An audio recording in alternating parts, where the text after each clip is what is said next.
and welcome back to Little Cuts, our weekly mini-sode where we dig into the things that we've been, I think, just watching recently, but I'm not positive. I'm Terry. We I'm are sick. just watching. I'm Mary Beth, and I'm wearing my flannel that just came out of the dryer, and I feel like the Oh, happiest child. you look very nice and This, cozy. thank you. It's gonna ice storm, like I told you offline. So I'm like Ugh. I got giant slippers on. I'm just ready to be a cozy lady. But this week we are talking a sleepy but fun haunted house movie, sensual chapstick, a I fantasy knew it. heist, fucked up apologies, a wild Korean series, a wild serial killer movie, and the return of a killer doll. We both That's joked a that we had lot. nothing to talk about, and we actually do And have a look lot at to us talk now, we have a about. lot. But uh, okay, I want to hear about a sleepy but fun haunted house movie.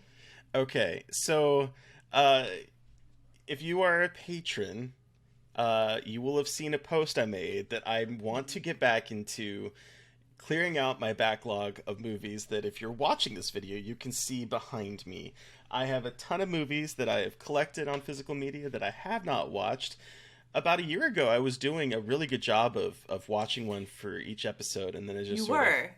fell by the wayside. And I was like, you know what, this would be fun. I'll have patrons tell me what to watch. And so I got a list, and I'm going to start going through them. But if you are a patron and you want to dictate some weird ass movie, because there are some weird ones over here, uh, join It's called us. Vinegar Syndrome, so it's all stuff that like no that like Uh, weird ass stuff. and speaking of Vinegar Syndrome, my first movie is a Vinegar Syndrome release. Yay! It was recommended from Justin Nordell, who was a former guest of the show as Great. well. Um, and Bloody, did I say the title? My You mind did is gone. not. I have no idea It what you're is talking about. Bloody New Year. Okay. Okay, okay, okay. Funny enough, does not take place at New Year, but Okay. is based in a haunted motel that um is stuck. And there's the kitty. It's the fucking big one this time. Ah, He's learned from his sister. Okay, sorry about that. but it takes place at this haunted motel that is stuck on New Year's Eve, but it takes place in July. And there's a lot going on in this movie. Okay. It starts at a fairground where there's like an altercation that leads this group of British people. It takes place in Britain, and one American to like get together and try to flee. There's like a car chase that it ends up with them in a boat that is sailing away that ends up crashing, and then they get stuck on this island in a hotel that's set up for New Year's, but it's July and there's no power. As they're walking through, weird things start to happen, like a magazine flips itself over. A maid comes in at one point and gives someone a blanket and then vanishes. A faucet starts moving while someone's trying to take a bath. Someone hears music and they see a musician duo playing that vanishes. They're stuck here on this island. There's no power. They don't know how to get off of it because their boat crashed. And then they decide to randomly watch this movie, or this movie is playing, and they start to like sit down and watch it. And someone comes through the movie screen and attacks someone and kills someone. And then all of a sudden, there's like weird possession, sort of Evil Dead ish, sort of like a possession You've story. told me like six different movies, I feel like. I like This is a kitchen sink approach to movies. There's wow. hoodlums that were chasing them that end Hoodlums. up at the island as well, chasing them again. One of the people turns into some kind of like zombie thing and starts attacking people. It's there's a lot going on in this little movie from 1987, I think is when it came out. At one point, the foliage starts laughing at them, Are they like on they're just mushrooms?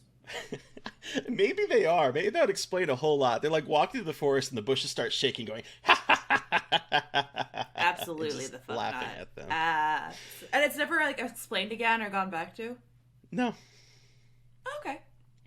This movie has a lot of like set pieces, these individual set pieces that are kind of fun, but there's like no rhyme or reason to what's really happening, and then you find out why everything is happening at the very end, and it's really silly. But this movie is it's a little sleepy. I was a little bored in spots, but there are some really good practical effects. When I say really good practical effects, I mean for this movie, there's effects that like surprise me, that definitely feel like it's kind of punching above its weight. I constantly found myself going, "Oh, okay," with some of the horror gags. There's some really kind of fun moments where a hoodlum punches his fist through a woman that turns into a possessed zombie and throws him through a wall.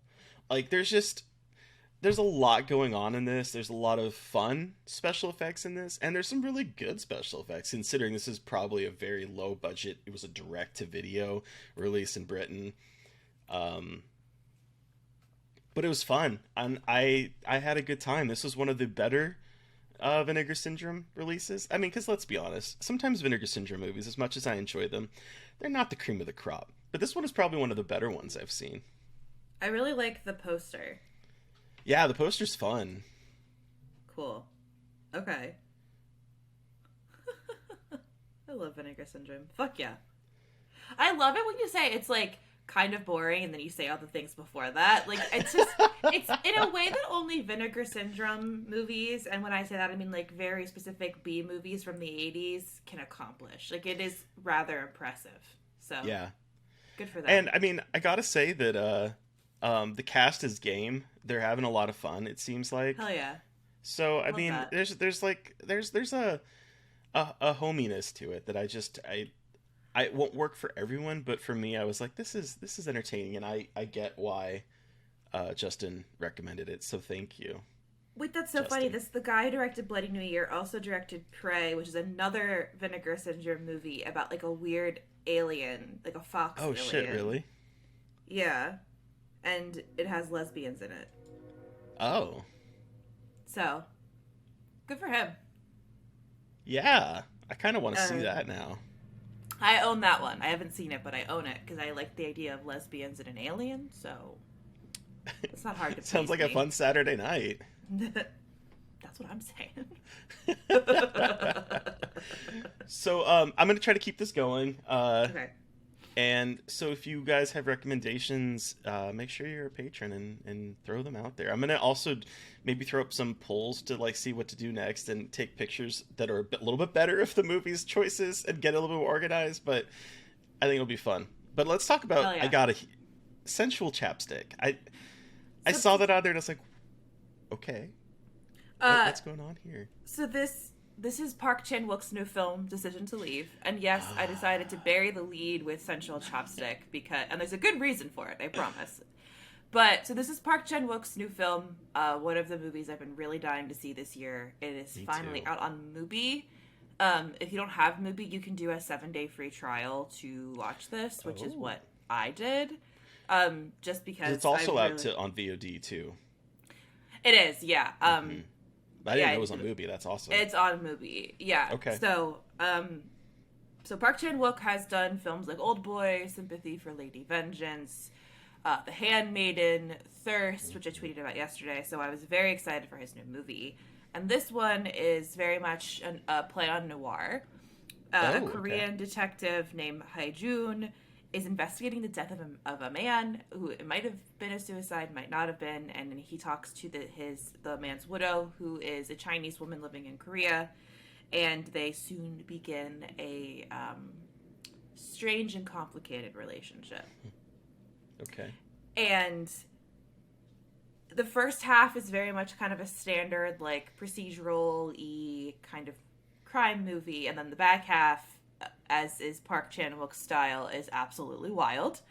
And it is one of the more sensual movies without sex that I've seen in a long time. Oh, okay.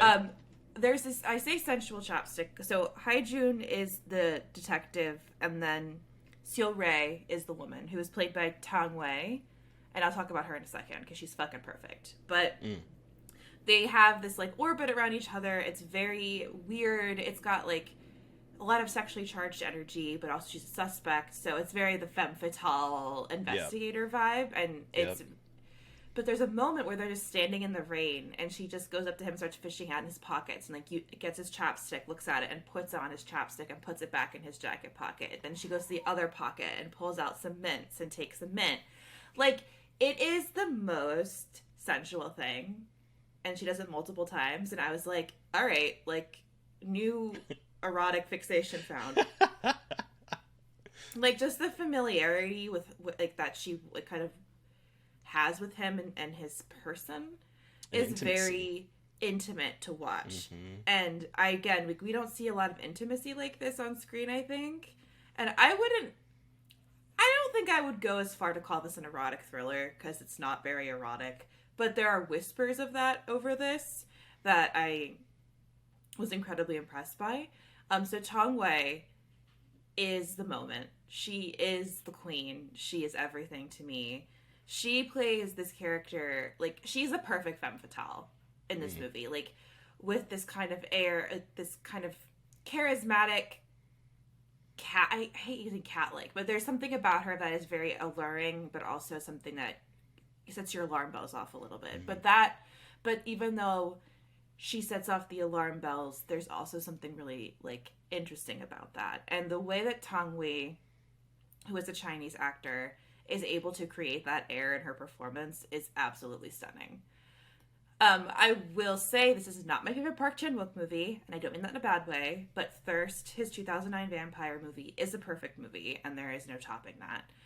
I think he does a lot of really cool stuff here with playing with femme fatales and characters, but it's not as shocking as I think. Okay. And not that all of his movies have to be shocking and everything, but like, it's definitely a little bit more subdued than his previous work. And I also think he uses score too hard in this movie, where it kind of overshadows and gets a little bit over dramatic and funny. Like, so this is actually a kind of a darkly funny movie at parts, which I appreciated, but the music makes it feel way too silly at points when it's not supposed to be silly.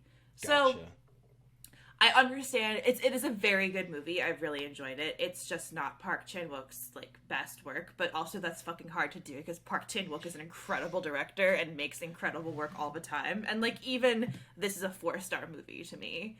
But yeah, it's incredible. So definitely check this one out if you're a Park Chan-wook fan, if you're a Korean cinema fan, if you just want like a good sensual crime thriller thing that gets into your head. I think definitely check this out. And it's on Mubi and available on demand. So I feel like I need to go through his filmography because I'm looking at his IMDb page and I've only seen 2 of his movies. What have you seen?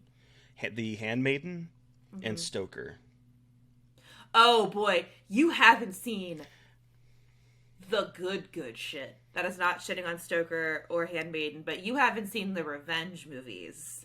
I haven't seen Oldboy. I haven't seen Lady Vengeance, Three Extremes, Thirst. I haven't seen any of these. You should. They're really good. I know. Oldboy's fucked, but I love Oldboy. I think something got ruined for Oldboy for me, but I'm not quite positive. Even if you know like how things go, it's still incredible to watch. Like, you still want to watch it. Sympathy for Lady Vengeance is absolutely... I haven't seen Mr. Vengeance because I've heard, like, not so great things, but Lady Vengeance is incredible. Okay.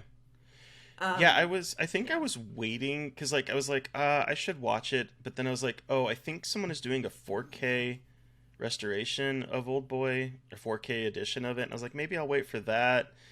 I don't know if that's out yet or not because I sort of lost track, but, like, yeah. I should just dig in and watch his movies. I don't know why I haven't. And then Song Kang-ho from Parasite is in Thirst. He's the vampire priest in Thirst. And Thirst is the sexiest movie of all time. So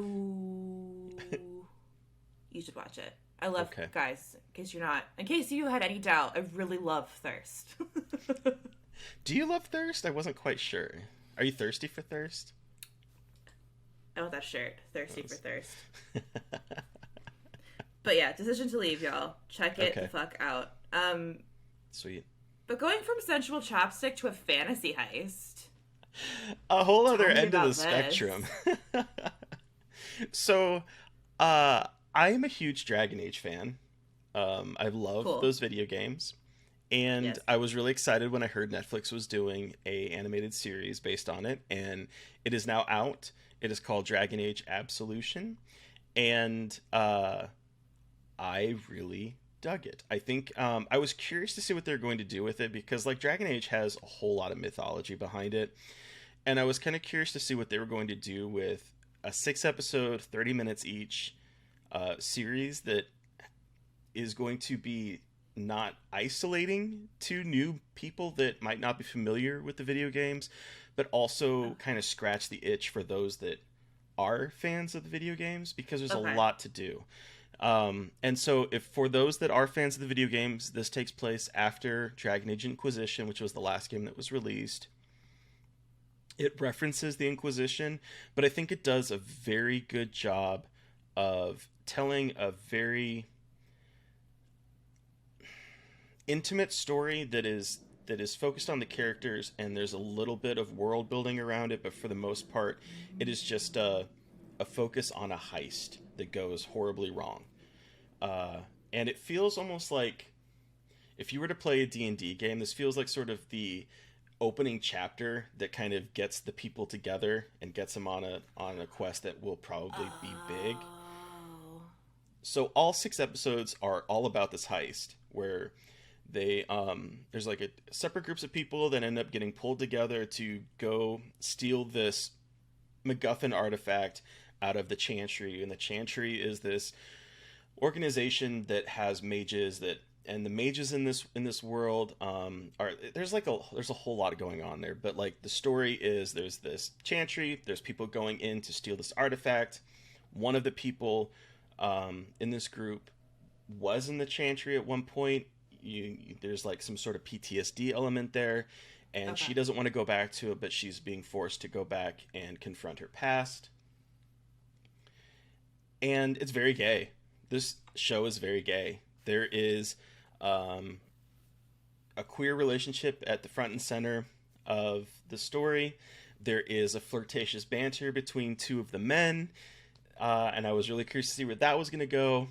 And that is 4 of like 5 or 6 like of the main characters are queer, Hell and that's yeah. fucking awesome. Look, Netflix is knocking it out of the park with these like animated video game like extensions. Yes. Like Transylvania, for fuck's sake. Castlevania. The Cyberpunk series. I didn't watch the Cyberpunk series, but Steve did and said it fucking emotionally destroyed him. And I know that Tony Kaufman also watched it and said it emotionally destroyed him too. And I'm excited about Dragon Age. Oh, and then they also did another one too. I can't remember which fucking They did the League of Legends one. League of Legends, that's right. Like shit, alright, cool. Good for like Netflix. That's awesome. I feel like they're going all in on video game adaptations and doing them in the right way. Because I've only seen the first season of Castlevania, but I really dug it. I need to go down that rabbit hole. I know. So good. But I'm being attacked. Something is flying in the air. It's Dracula. He's attacking you for not watching Castlevania. The cast behind this show, they also did not spare any expense because first of all, it has Matthew Mercer, who people know from Critical Role, and he's a voice actor in a whole bunch of other stuff. He plays one of the characters, Phil Lamar, who I remember him from like Mad TV, but he is also a very good voice actor is in it. Maya Bay Ashley Birch plays a character in this. I love Ashley Birch. She plays Aloy in the Horizon series. Tiny Tina. Tiny Tina in the Borderlands video games. Okay. Yeah, she's been in a lot. She's also in Life is Strange. She plays Chloe in Life is Strange. But she's voiced as a character in Attack on Titan. She's also in Mythic Quest. It's cool that they're getting people who have done video games before, or some Yes. people are doing video games before, like to get to do these roles too. Her character is one of my favorites in this.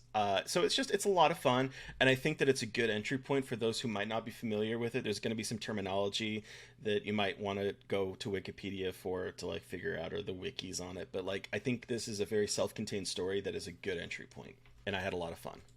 Fuck yeah. Yeah. I know that Steve is excited to watch it because it's good. Him and a couple of our friends are obsessed with Dragon Age, so maybe I'll watch it with him, and then I'll get. I recommend it. I think you'll enjoy it. Fucked up apologies.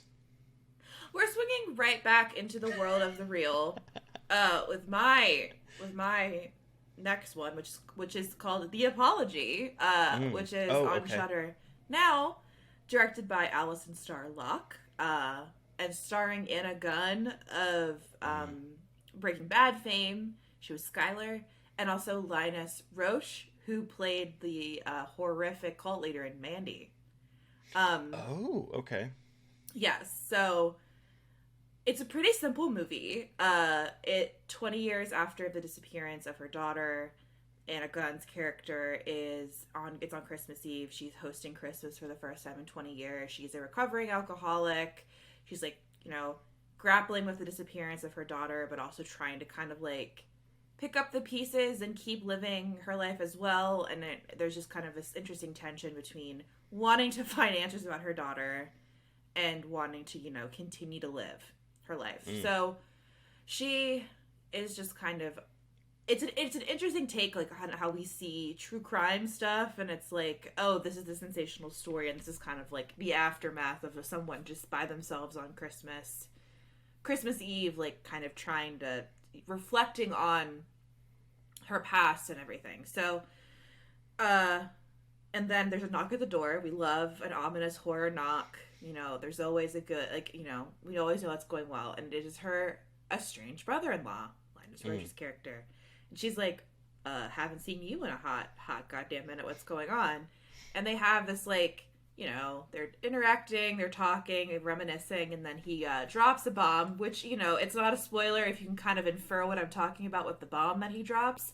And then from there, it becomes this wild-ass inversion of a home invasion movie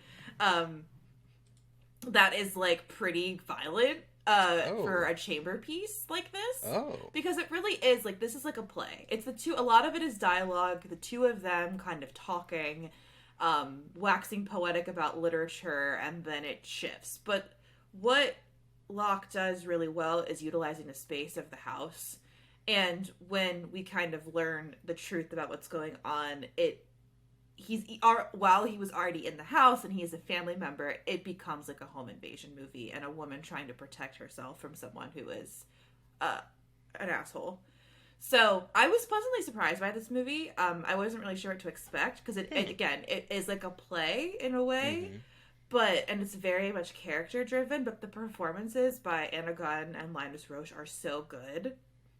They really ground like this pretty kind of small budget, low, like kind of there's not a ton going on visually all the time, but they get creative with that. But the performances are incredible. It's a really good grim holiday movie.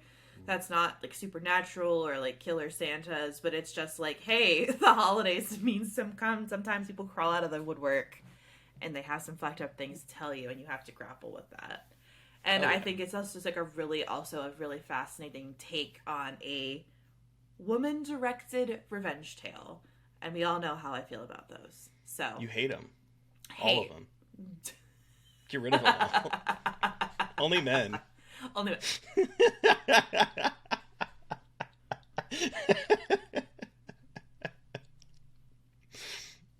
She's shooting daggers at me. Anyway, but yeah, that is out on Shudder. If you're looking for something a little bit sad, a little bit weird to watch, check out The Apology. Hell yeah. I meant to check that one out. I'm excited that it's good. I need to catch up on that one. Yeah, I liked it quite a bit. Very much chamber piece. Janine Garofalo is in it for like 5 minutes.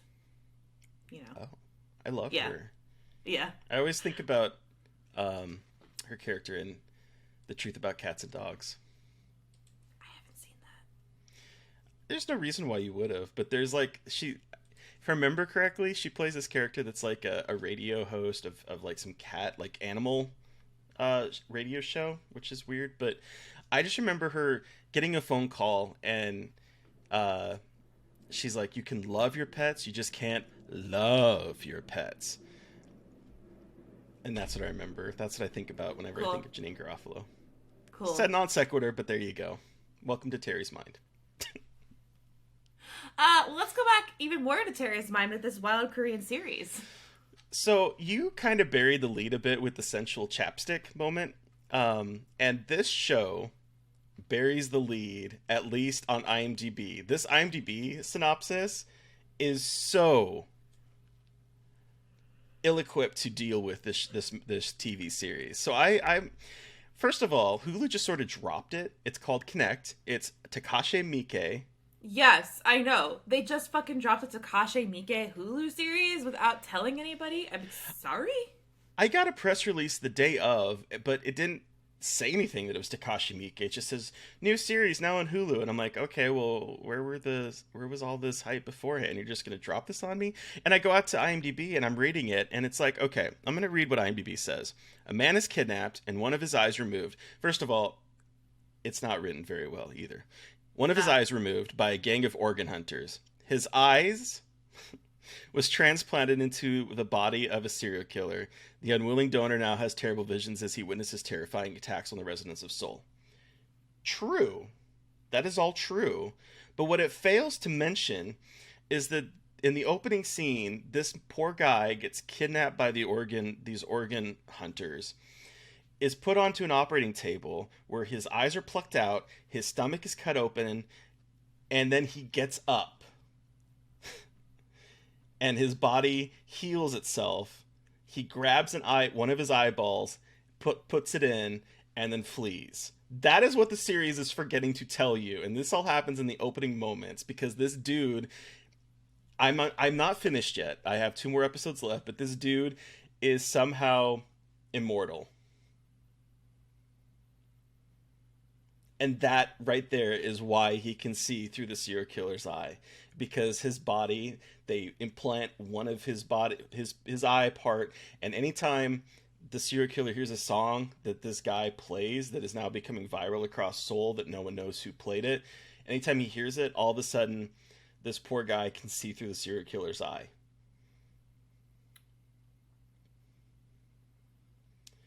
And so we're following this guy as he's tracking the serial killer. We're following the serial killer. We're following the cops that are investigating the serial killer who start to think that the guy that had his eyes taken is the serial killer. And we're also following the organ hunters because they realize that they might have a cash cow on their hands with this poor guy that they can just harvest organs from continually. And then there's this random woman that has heard about this urban legend called Connect, which is about immortal beings. And so she gets caught up in it, and it's all these different moving pieces as they all start to like run into each other. It's a little silly. It's not scary. Okay. But I am incredibly enthralled. It's based on a web series, like a web novel. Oh, okay. And it's a little silly. It's a little comic booky, I would say, in parts. Okay. I think that Takashi is sort of trying to channel Hannibal too, because the serial killer stages his victims as like sculptures. Wait, what? Yeah, the serial killer kills people and then paints them in resin and puts Wait, them... that's so fucking funny because I'm about to talk about something that does the exact same fucking thing. Oh, seriously? It's not the show. Oh, that's weird. I was like, wait, did I just phase out of existence for a second? Like, yeah, he stages these bodies in like resin. And one of the first times we meet him, there's this beautiful statue of this naked woman, and then she starts bleeding out of her eye, and like she's dead, and she's encased in this resin, and that's how they realize there's a serial killer on the move, and it's tied to like lunar tables. I don't know, it's weird. The show is silly, but I'm having a great time with it, and I have 2 episodes left, and I really recommend it. That's on Hulu? Yeah. I will be checking it out. There you go. Now, I want to hear about your weird serial killer movie. So,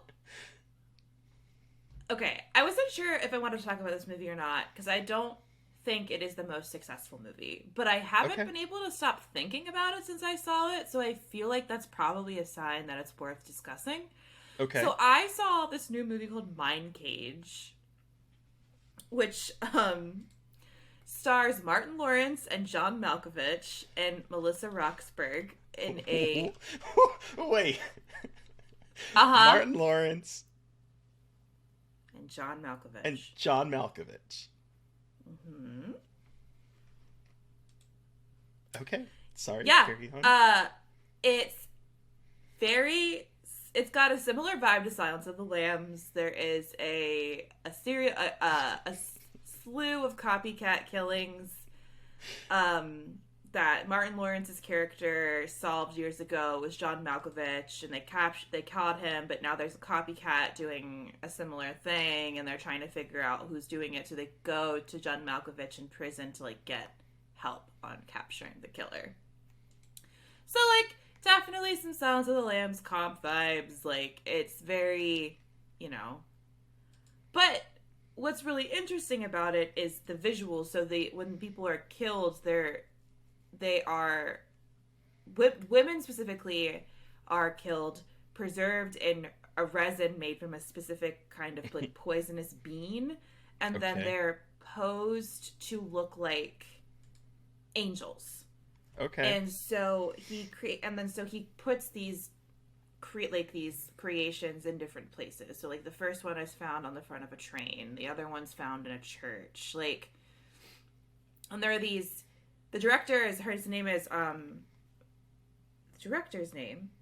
director, who was a classically trained painter and is now a director of, like, not, you know, the best movies I've ever heard of or seen, but not terrible. But the director, he's Italian, his name is Mauro Borelli, and I don't even know what it is about this movie, because it is kind of derivative. But the twist is fucking wild, and I'm obsessed with the twist of the movie. And I just want people to see it so I can hear if I'm insane for kind of liking it, even though it is kind of derivative, and Martin Lawrence has a very hard time acting in a serious role. But Melissa Roxburgh, who plays, like, the main, like, Clarice Starling stand-in, was pretty good. And I just think there's something very interesting going on here that isn't, you know, perfect. But it's not terrible. And I think I liked it. I think I liked it more than not. I don't know, it's like always, I know we don't want to talk about things we didn't like here. And well, we do sometimes. This is a movie that, like, isn't going to get a lot of play, I don't think. But I also think I respect for what it's trying to do. It's like, it's got Hannibal, like the Hannibal TV show, Silence of the Lambs, True Detective vibes to it. So if you like kind of southern gothic-y feeling weird serial killer movies, check it out. John Malkovich is pretty good. He's got a lot of hair and he looks kind of silly. I saw the photo of him. I was like, oh boy. Yeah, like, again, it's for all intents and purposes, like, perhaps not the best movie, but the twist is incredible and, like, very out of left field and gonzo. That, like, makes little to no sense, but I'm obsessed with it, and I love a movie that's just like, hey, here's this really weird thing that you would not have seen coming. So, good for them for doing that. So that's MINDCAGE. It's out on VOD. So. Wild. Check it out. But, okay, we have arrived at the return of a killer doll with our next stop on the Chucky train. And now we are in the new era of Chucky with Bride of Chucky. Yeah, so what did you think about this one, Mary Beth? Because I know this was a first watch for you. Absolutely motherfucking obsessed. It's so good. It's obviously a massive departure. It's, like, incredibly it's like 1998, so it's an incredibly 90s movie. But they just fucking, so Ronnie Yu directed it, written by Don Mancini, but they really just threw themselves into the 90s aesthetic. Like, and I respect that. They were just like, you know what? We're just gonna go for it, and it's gonna be kind of, it's gonna have, like, dirt, butt metal, poop metal, whatever we're calling it. Butt rock. That's what it is. Like, butt rock. I love that it opens with Living Dead Girl. Living Dead Girl, while Tiff looks at the doll and says, well, hello, Dolly. Jennifer Tilly is the best thing since Brad Dourif to happen to Chucky. Uh-huh. Rewatching this, she should have got an Oscar. Her performance in this is fantastic. Iconic in this movie. The things that she says, Tiffany's character is everything to me. I love her so much. She's a big titty goth bitch who loves murder, but also just wants to be married and have a man treat her right. And I was dying at, like, these... Don Mancini, who is queer writing like an aggressively heterosexual goth titty woman who turns into a doll, who, like, can't live her, like, who just, like, has murderous obsessions but still wants to be a domestic goddess. Martha Stewart's her favorite fucking idol. Who the fuck is Martha Stewart? This is glossing over this movie, but this is the first movie where I feel like it's the Chucky and Tiffany show. Like, obviously we have Katherine Heigl and her boyfriend, like, road tripping to take the dolls to New Jersey. He is so hot, by the way. Oh, I guess. No, he is so hot, Mary Beth. I guess. I was like, the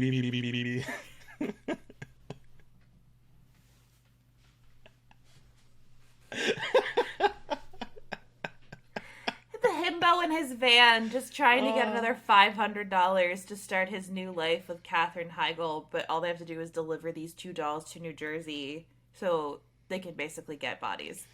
They have a positive relationship with the gay character. Like, I love that there was a gay character who was the best friend and also lived with the boyfriend who was so obviously trying to, like, manipulate. Like, absolutely incredible. 10 out of 10. But then again, like, we have the male character calling his gay best friend and not, like, there's no, like, gay jokes. There's no, like, bashing. There's no weirdness. Like, it's incredible. In 1998. And I realized that Don Mancini wrote it, but also... I mean, this is a time that was fraught for queer people. And to have, like, this big budget, you know, big budget horror movie, have a normalized queer person in it, it was very revolutionary for me, particularly. Well, like, and they never really be like, oh, he's gay. Like, I feel like they kind of just have him be, like, a normal character. And, like, obviously you learn that he's gay, but it isn't, like, this central, like, facet to his identity, which I was like, these movies really do fucking rule. But Tiffany is everything to me. I love her so much, and her and Chucky are incredible. I texted Terry this incredible moment where before Tiffany becomes the doll and she locks Chucky in the playpen that she had constructed for their child. By the way, who makes a playpen constructed for their child that also can lock? I loved it. It was one of my notes. I was like, this is like, this bitch right here wants so badly to buy into the heteronormative patriarchal ideal and just for the life of her never will be able to, and I love that for her so much. But Chucky has toys in there, and one of them's like, spell woman, and Chucky just goes B-I-T-C-H and just laughs to himself, and, like, it's so stupid, but it made me laugh.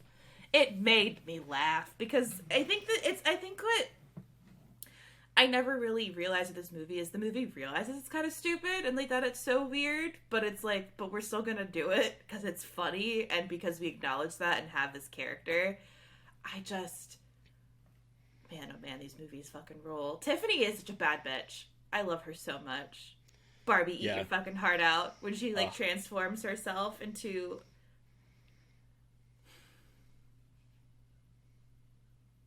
She just wants to be loved.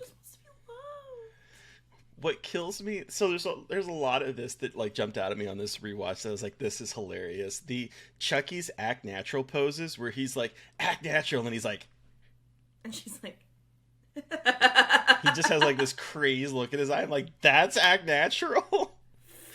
Or like, have I got a rubber? Tiff, look at me. I'm all rubber. I thought you were plastic. Like, the one-liners are just going. And, like, when they're fighting about who Martha Stewart is and how knives are, like, so 80s, like, that's Dahmer. Like, we don't use knives anymore. And then like, later he goes, it's a classic, and, like, references the, like, Classic stabbing. never dies. Mm-hmm. I also, by the way, Diane, who is one of the kind of swinging kind of couple woman that like wanted the Hollywood suite or the Oh wedding yeah, suite, yeah. that's Margot Kidder's niece. I'm sorry, who? That's wild. Yeah. Their death scene's incredible. When she just like shatters the mirror and kills them on the waterbed. Love it. John Ritter getting fucked up with nails. Yes. Now, I will say that I do think one of the problems in this movie is that it takes a long time to get going. Yes. So, like, because there's, well, I don't know how else you would do it, because there's a lot of story. You know, you have to introduce Tiff. You have to have Tiff become the doll. You have to do all of the setup stuff. But once we finally get to, I think, kind of the main feel of the movie, that is kind of like a Bonnie and Clyde, but they don't realize that they're Bonnie and Clyde trying to get across country.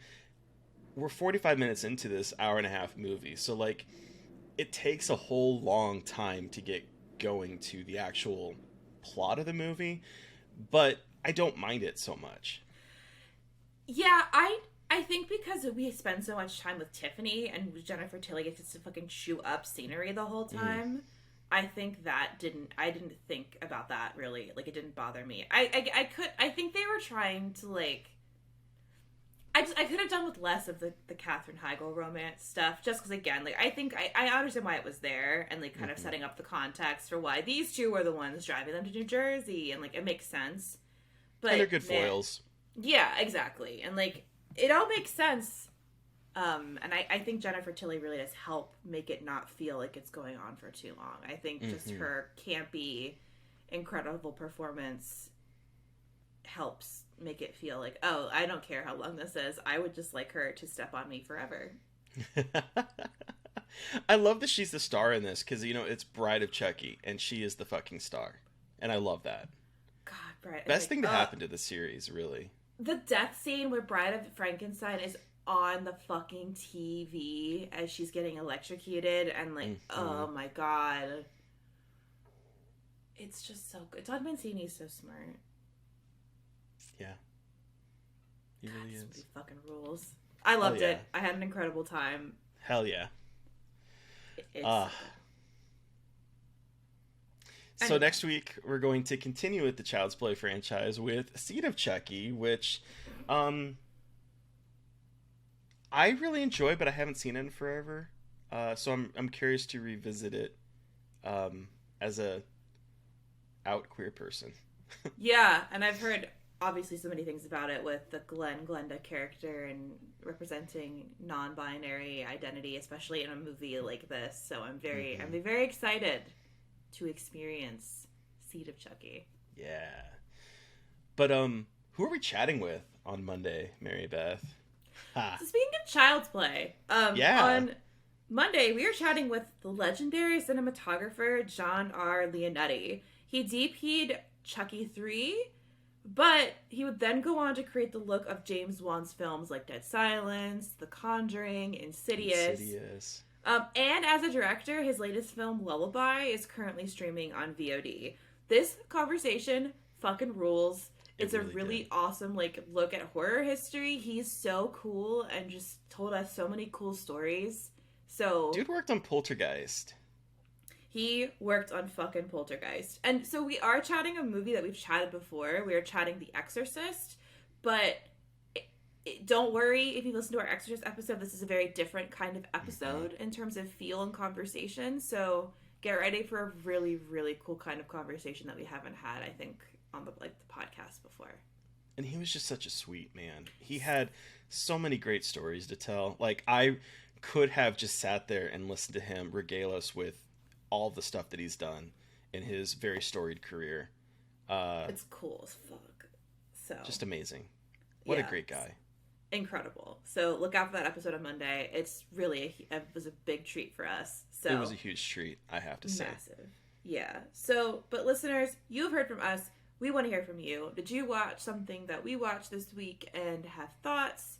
Do you have suggestions for things we should be covering? You can let us know by sending us an email at scarredforlifepodcast@gmail.com, or you can reach out to us directly on Twitter. I am at MB McAndrews. And I'm McGailey Dreadful. And of course, don't forget to follow the podcast on Twitter at Scarred Podcast. And please don't forget to review, rate, subscribe, and join us for Patreon. And if you are a patron, help me decide what to watch on my backlog list, because there's a lot. And we're recording next month's bonus content soon, so get very excited for the content we will be bringing you, everybody. Thank you to Eric Power for our artwork. Thank you to Sean Keller for our music. Thank you, everyone, for listening. Please stay safe out there, but most importantly, stay creepy. And until next time.